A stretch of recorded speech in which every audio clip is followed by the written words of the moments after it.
Hello and welcome to Mountain Patriot Homestead. I thought today that just for fun, we would do a little bit of what I like to call talking about Southernisms. And that is just covering some phrases that if you're not from around these parts, you may not know what we're talking about all the time.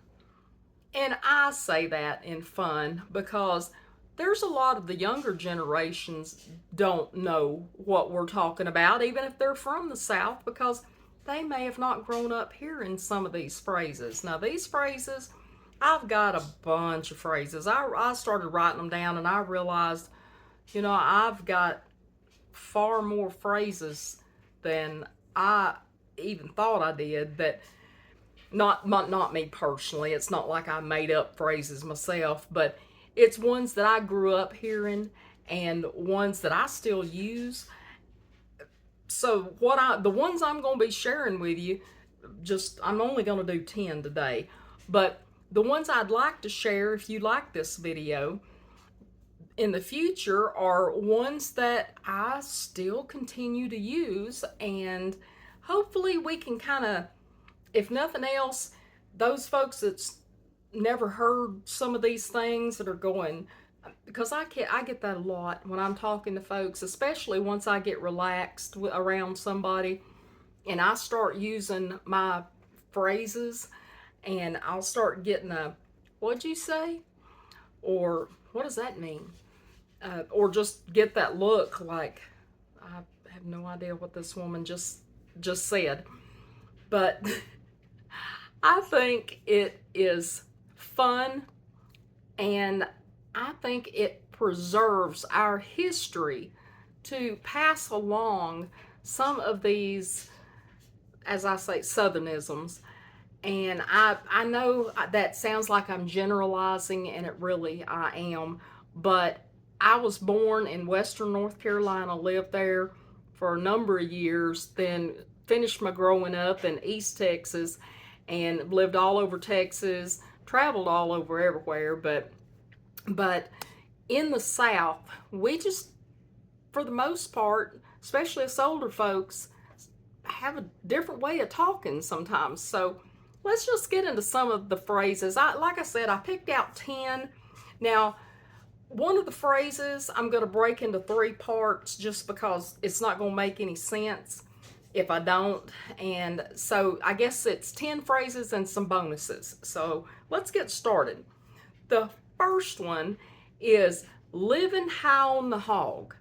If you hear somebody saying, "Boy, they sure are living high on the hog," what does that mean? What does living high on the hog mean? Well, it means they're living in a wealthy manner, because back in the day, and we're pretty much in that day nowadays, is poor folks couldn't afford to live high on the hog. Hogs, the I guess ritzier part of a hog, the more preferred parts of the pork loins and the nice rich folk foods was high up on the hog's back. The sow belly and the less preferred foods for the wealthy were low on the hog. So if you were living high on the hog, or if you hear somebody saying they sure are living high on the hog, that means they're living in a more wealthy manner. It's very simple once you think about it. So when you hear somebody saying they're living high on the hog, it means they must be doing pretty well for themselves. Now, if anybody has watched Beverly Hillbillies, I love Jed Clampett. I always said my daddy was a combination of Jed Clampett and Andy Griffith, because he kind of blended the best of both worlds there. But if anybody's ever watched Jed Clampett on Beverly Hillbillies and heard him use the phrase tarnation, well, what in tarnation was used to, it's one of those phrases that can be used in a number of ways. Sometimes it's to add emphasis. What in tarnation? Or it's another way of asking, what's happening here? But tarnation is actually a word that was derived from the word darnation, which was derived from the word damnation. So it, when you didn't want to talk ugly around the preacher or around mixed company, because that used to be a thing. You didn't talk ugly. The men folk didn't cuss around women folk, and now women folk cuss as much as men folk in some places. But regardless, it was just a way of watering down some terms that might have been frowned upon if you were to use it in the wrong company. So tarnation is just a way to add emphasis. Tarnation, it's kind of like using heck to hell. It's just, just one of those little spicy words there that you don't get in trouble for saying. Flew off the handle. Would you see her fly off the handle? Well, what does that mean? She'd fall off her broom? No. Flew off the handle is a phrase that goes back to when people used axes quite a bit because you needed to heat your house. So you had to chop wood. I know a lot of y'all out there still chop wood, so you know what I'm talking about when I say fly off the handle, because them axe heads, if that fastener for that axe head ain't on there good and you get to chopping wood and you go to chop a big, you make a big swing to chop it and that old axe head goes flying off out there, well, it flew off the handle. And somebody who loses control of their emotions, that's a description for them, is they flew off the handle. And again, it's one of those, it gives you a vivid imagery of something happening, but it describes somebody in a more colorful way. So if somebody flies off the handle, you know that they just had some type of an emotional problem. How are you doing today? Well, I'm fair to middling. What does fair to middling mean? Well, fair to middling is a very American term, and as far as I can tell, back in the early 1800s was when it first started being used, and it was a way that sellers of agricultural products, everything from sheep to cotton, graded their products. And they graded their products as fine, good, fair, middling, and poor. So when somebody said fair to middling, that means they wasn't great, but they wasn't doing poorly neither. So fair to middling was just a way, like I said, first it was used to describe goods, but then folks used it to describe themselves. I'm feeling fair to middling. How'd you like them apples? Well, that is kind of a sarcastic, semi-sarcastic way of saying, what'd you think about that? So if you hear somebody say, how'd you like them apples? Now, sometimes you'll hear somebody say, well, how'd you like them little green apples? Well, that is definitely throwing some more sarcasm in there. So you hear that phrase, they're probably not trying to smooth your feathers much. So what'd you think about that? Now, this is a phrase that my mama used, and I'm not going to use the exact wording because remember I said something earlier about women not cussing? Well, my mama was usually very proper, but this one phrase was one that she would use, and I'm not going to use the word that she used in it, but this is one that she used because she wanted to emphasize that you did not go around saying you couldn't do something, because she didn't want you to believe there was nothing that you were incapable of doing. So if you said you can't do nothing, or there was something that you couldn't do, she'd say, can't never could do nothing but poop and fall back in it. Now, I'm not going to describe even what that may mean in a literal sense, but what it implies is that if you believe you can't do something, you're probably right, because you've got to have that positive mental attitude to be able to succeed. And that was her point. Can't never could do nothing. Whew, it's blowing up a storm. Well, that one's a really simple one to understand, because if you've ever experienced one of those storms that come in quickly and fiercely, then blowing up a storm, that will describe a storm and sometimes trouble very adequately. So, blowing up a storm. Deader than a doornail. What in the world? What would that mean? Well, I walked in the chicken coop and I found a chicken in there deader than a doornail. Well, that's pretty dead. That is completely devoid of life if something's deader than a doornail. And that phrase, I'm not sure how many centuries old that phrase is, but I'm not sure. Seems like it was all the way back maybe into the 1400s.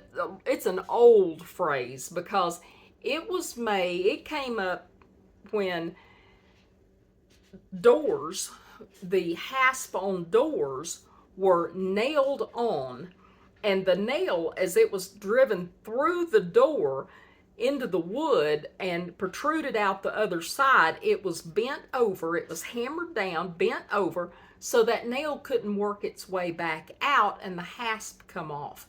So, deader than a doornail, that nail was no longer able to be used once it was bent, and so it was considered a dead nail. They couldn't reuse it again.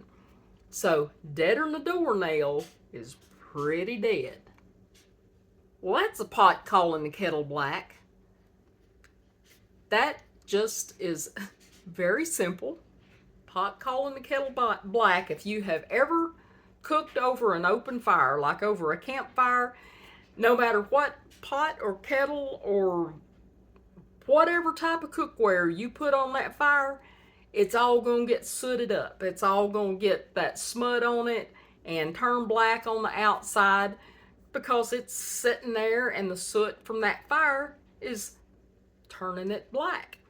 So, pot calling the kettle black means that you are accusing somebody else of something that you're doing the same thing. So, if you're doing something, say somebody's gossiping, and then you're gossiping about them gossiping, well, that's the pot calling the kettle black, because you're doing the same thing they are. And the last thing that I want to talk about is the one that I told you I'm going to break into 3 parts, because there are 3 levels to this, and that's a fit. Having a fit, we don't have fits in the South. A fit is like a tantrum. I guess proper folks would have tantrums, but we know in the South what it means. We don't have fits, we throw fits. And if you throw a hissy fit, here's my way of looking at it. And I may be wrong. There's no one way to describe things, with some of these southernisms, but for me, a hissy fit, I think of the lowest level of fit. You're having a hissy fit. Means, you're just, I don't like the way that's going. I'm just blah, blah, blah, blah. And so you're having a fit. You're losing control of your emotions. And so you're having a fit. No, you're pitching a fit. You're throwing a fit. That's a hissy fit. And it's usually verbal. That's all, just somebody's mouthing off about something. They're just having a hissy fit. The next level up from a hissy fit is a conniption fit. Now, a conniption fit is one where you start. Now, it would be hard for me to tell with me whether I'm having a hissy fit, a conniption fit, or I'm just talking because I use my hands a lot anyway.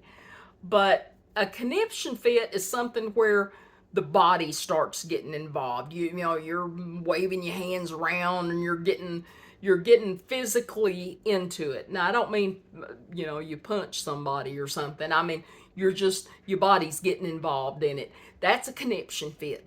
You're getting all, gonna knock my coke off, getting all involved in it.